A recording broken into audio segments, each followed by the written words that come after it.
lecture 5 of real analysis. We'll cover this is actually part 1 of lecture 5, where we cover 2 of the 3 things mentioned in the title, the Archimedean property and density of rationals. And the next part is going to be about the definition of the official definition of supremum and infimum, which I might as well do today as well. And right now it's going to get a bit complicated, so hopefully you can follow along. So I will once again mention R. This is like the 3rd time we've heard this definition, so you probably already know. There exists a unique order filled with the least upper bound property containing the rationals, which we called R, or this symbol.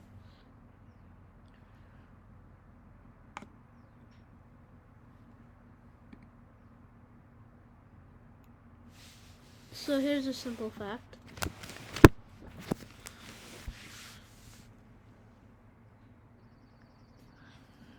So if there are 2 real numbers, x and y, and x is less than y, then there exists an R in real numbers such that x or y. What does this mean? So let's hear this again. This is a very simple fact. So there are 2 real numbers, okay? And x is less than y. Then x is less than y. Then there exists a R in the real number, so let's call this variable R, such that x is less than R, which is less than y. This is a cool property about the real numbers and works with the rationals as well. I put the same thing, but just instead of R, I put Q for the rationals. So theorem, these are 2 theorems. One of them is the Archimedean property, and the other one's the density of the rationals. So these properties are very useful.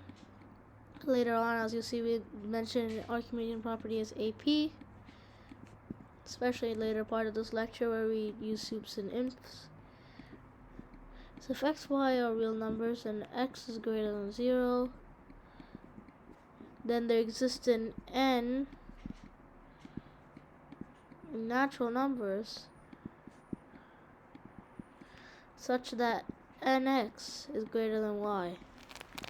Like if x is greater than y and x is greater than 0 and y, then obviously nx is greater than y. But like if x is less than y, same thing holds, because even if 2x is less than y, at some point something will be there, like 77x is probably greater than y. Like nx is greater than y. That's the Archimedean property of the real numbers. And then the density of the rationals. Now the first one actually seems kind of obvious. Second one also kind of obvious, I think. X and y are real numbers and x is less than y. There exists an R and Q such that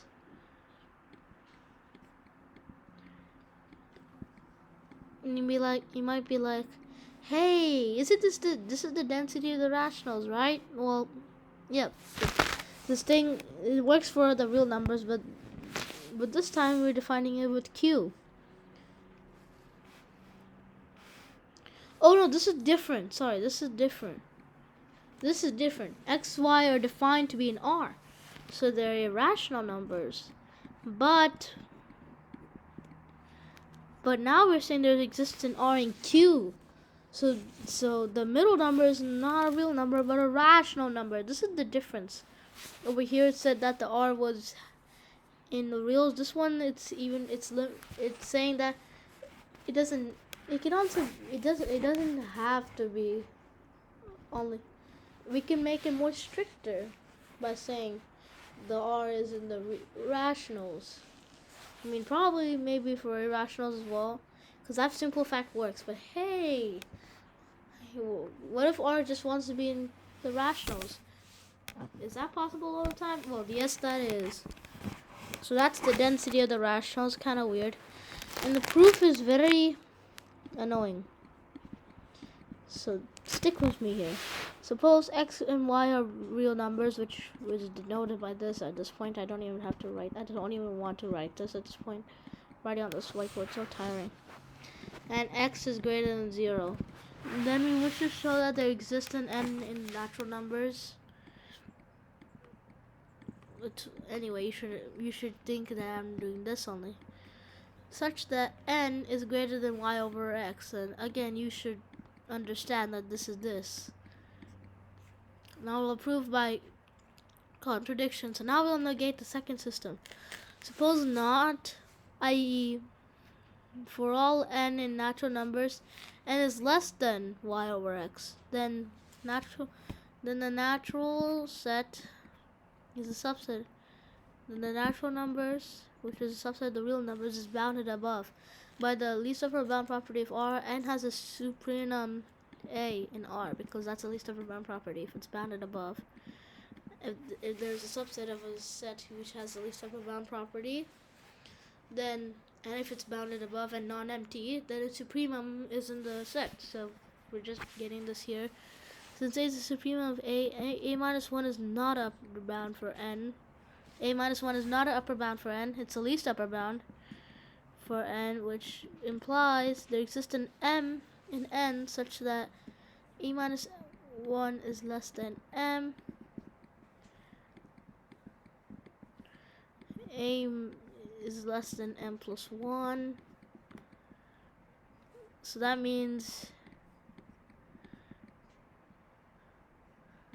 A is not an upper bound for N, which means A is not sup N, which is a sup, and I was supposed to put that line through it. You know what, I'll just do that right now. Sup of the natural numbers, which is a contradiction. Anyway, what is the supremum of the natural numbers? I wonder. Suppose. So that's a contradiction. Anyway, so that was the proof of the Archimedean property. And now we'll prove the density of the rationals. So we use some of the Archimedean property here.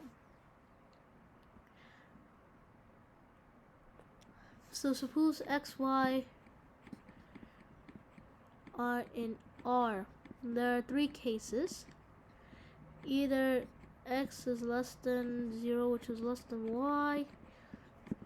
0 is less than x, which is less than or equal to x, which is less than or y. Or x is less than y, which is less than or equal to 0. So case A, it's so obvious. Obviously, it's 0. So we didn't put anything there. Case B, this is one important one. So here's the case B. Suppose this. By AP, there exists an n in Archimedean property. There's an n in the natural numbers such that n y minus x is greater than 1. Then by Archimedean property, there exists an L, not a very nice L. There exists an, this looks like the power set thing. There exists a L in the natural numbers such that L is greater than nx. Thus, S equals to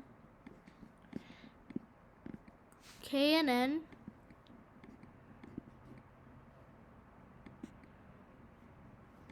K is greater than nx. So we're defining a set where K is greater than nx,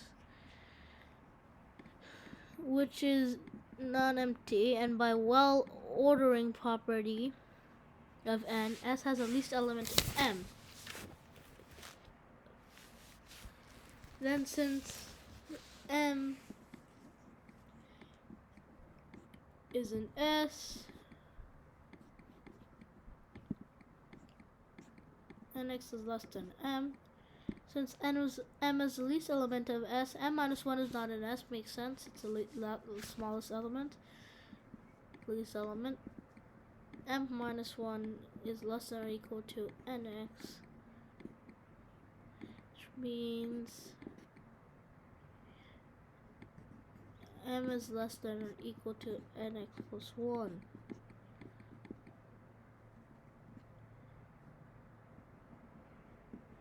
Then NX is less than M, which is less than NX plus 1.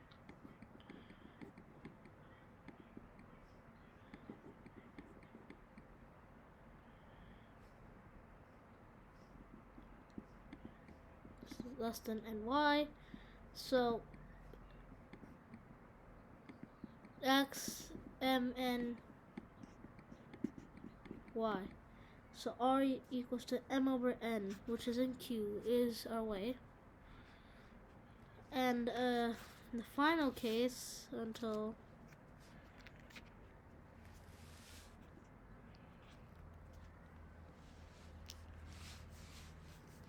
case C. Suppose X is less than Y, which is less than 0, less than or equal to 0. So these basically are non-positive numbers.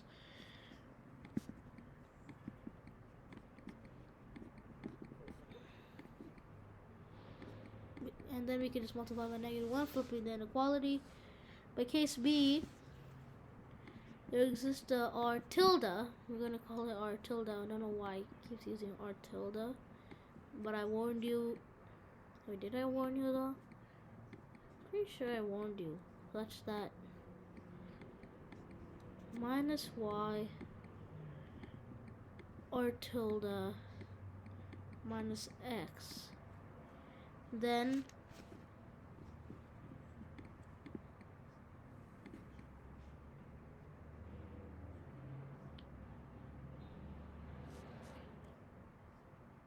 we can just flip this one more time.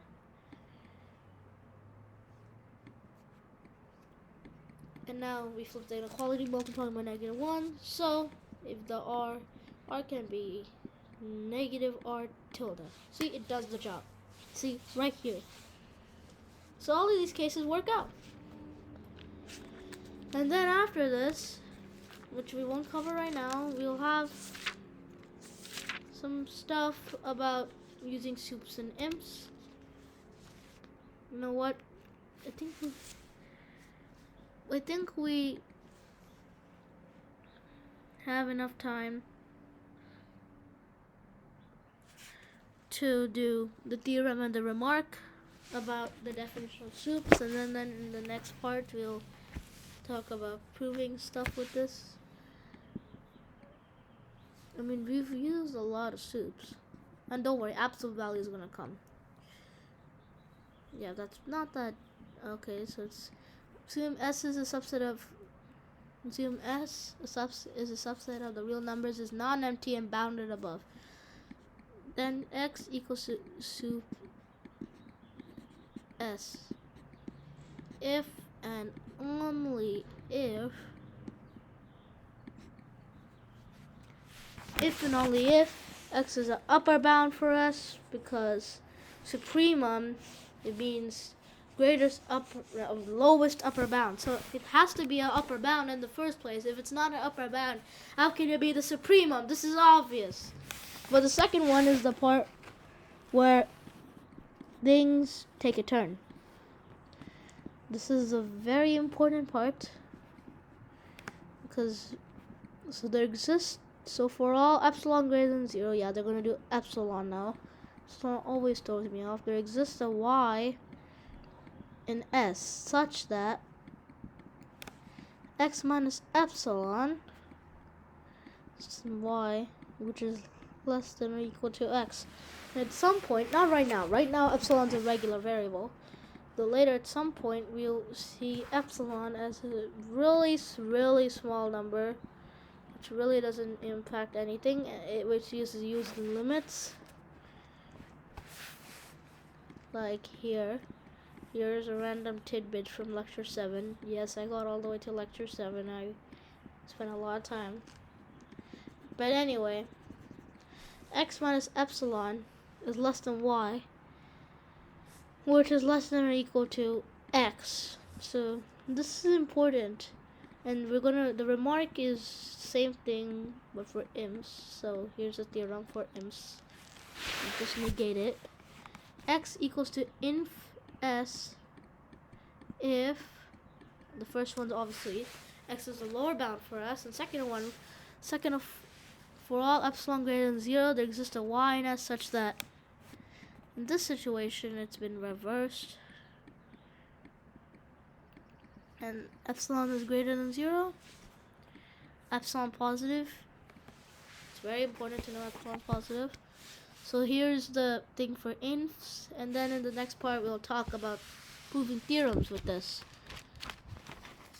And then soon we'll get to lecture 6, which talks about uncountability and sequences. So good for right now.